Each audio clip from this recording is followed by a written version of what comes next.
అందరికీ నమస్కారం అండి. నా పేరు దామోదర్ గోవిందరావు. మాది చిన్నపూతుకవలస గ్రామం, మెరకమూడిదం మండలం, విజయనగరం జిల్లా అండి.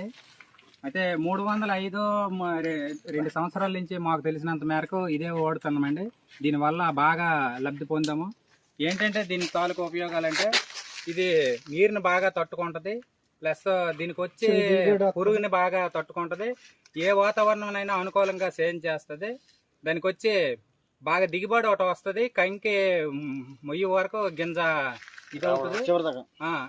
దిగుబడి బాగా రావడం వల్ల ఏంటంటే కంకి సన్నంగా ఉండడం వల్ల, గింజ పెద్దదిగా ఉండడం వల్ల ఎకరాకి ఒక దగ్గర 20 దీని వల్ల మేము చాలా లబ్ధి పొందాము. ఇన్నాళ్ళు వేరే ఇతనాలు అయితే వేసాం కానీ మాకు ఇంత ఉపయోగం అయితే కనిపించలేదు. ఈ 305 బాగా మాకు దిగుబడి కనిపించింది. ఇప్పుడు కొత్తగా న్యూ టెండర్ 307 ఒకటి వచ్చిందండి. అది కూడా ఈ రవి పంటలో వేసామండి. వేసవి కూడా అదే వేయాలనేసి మేము కోరుకుంటున్నాం.